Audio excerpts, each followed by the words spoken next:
Okay, I'd found out a little bit more stuff here about this little V6. I thought I'd do one more little video here and tell you guys what all I'd found and what all I've got for it so far. You know, I told you on other videos that these heads, they say ported by Carmack on them. And you know, the crank had Baker wrote on it. That was Ray Baker, the engine builder. And I never could find out nothing about Carmack. And we got a new AI. And AI said that Ray Baker had a porter named Gary Carmack that done the heads for his General Motors V6 engines in bush racing. And I guess he was, it talked like he was the gold standard in head porting for the little Chevrolet 90-degree V6s. They said he was one of the only ones that truly understood the odd firing pattern, how to port them to accommodate the different firing pattern, you know, the 90-degree and the 150, and I guess it would make things change a little bit on things inside the engine. But anyway, he was a premier head porter. I'd found that out. And it talked about these extensions on here. They served more than one purpose. They had to do a bolt pattern where I could put the big wide, you know, the stall headers in it, like a 2-inch. And also, they were ported to transition from the heads to the exhaust, the headers, and that was part of the package too. And AI said these heads likely had 208 or 210 valves in intake valves in them. It's a 4.125 bore engine, and but with the header extensions, exhaust extensions, and this cross ram intake, I've got it taped over now, but it's got the giant, like 1 3/4, 2-inch holes in it for a Dominator carb, and it's also got these little hickeys over here where the carb sits sideways on it. And AI said that had to be like a qualifying special or some kind of max effort build, like a competition eliminator engine. Said that this thing probably put out 2 to 2.2 horsepower per cubes, which was they said it was almost pro stock specs back then. They said that was like a milestone to hit the 2 horsepower per cube naturally aspirated. And they said this one could possibly be 2.2 cubes, or 2.2 horsepower per cube. Said it would be maybe 6 to 625 horsepower if I had everything correct on it with the Dominator carb and good stepped headers and all tuned in and everything. But I'd finally found out who Carmack was, and I wanted to tell everybody about it.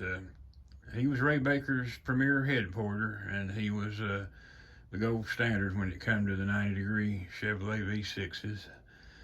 And I've been wanting to fire this thing up, so I've been having to, you know, gather up the things I need.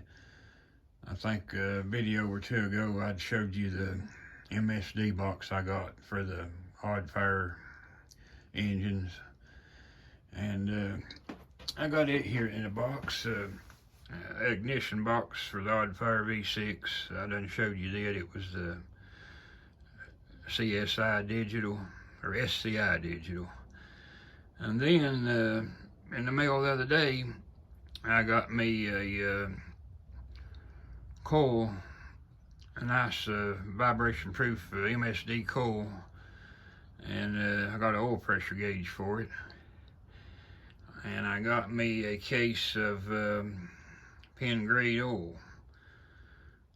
So I still need a couple of fittings to hook up that tank, that moon tank that comes with it. And let's see here, I need the fittings and some gaskets. Someone put an oil pan gasket and an intake gasket on it. And I'm going to get a drill and take this belt off, and I'm going to see if I can spin the engine a little bit and pump up some oil pressure.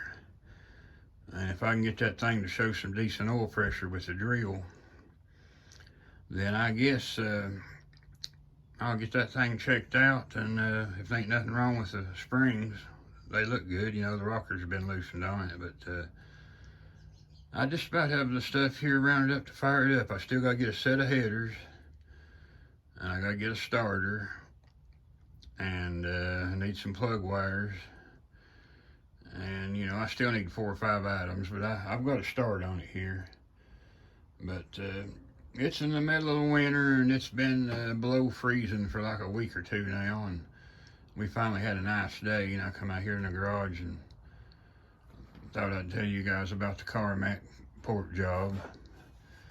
But I reckon it talked like this was a little V8 killer, where it had the Dominator carb and all that extra stuff on it, and built to the max. It's supposed to be like 15-to-1 compression, but they talk like it when they got to building these V6's this well. And Baker was on the cover of Stock Car magazine the very month this engine was made, casted the block, you know. But they said it was engines like this that caused the rule changes. The V6's got a weight break for a while, and they started dominating when this caliber of an engine got into play there in the late 80s. And then they phased out the V6's completely there just a few years after that. But this is a little Nascar Busch Series time capsule here, and I still don't know what to do with it, but golly, I'm wanting to find me a little something to put it in. Oh, Uncle Sam owes me a nice little check there. If he'd ever give me what he owes me, hopefully I can find me a little old roller and a good automatic transmission, a high stall and stuff, and maybe I can put something together. I can do a lot with a little bit of money there if I shop around, take my time, and play my cards right. You don't need to spend no $20,000, $30,000, $40,000 to go fast if you use your head, you know. So you guys give me a little bit of time here. If I can find me a little something to put it in here, we'll get something going. See you guys later.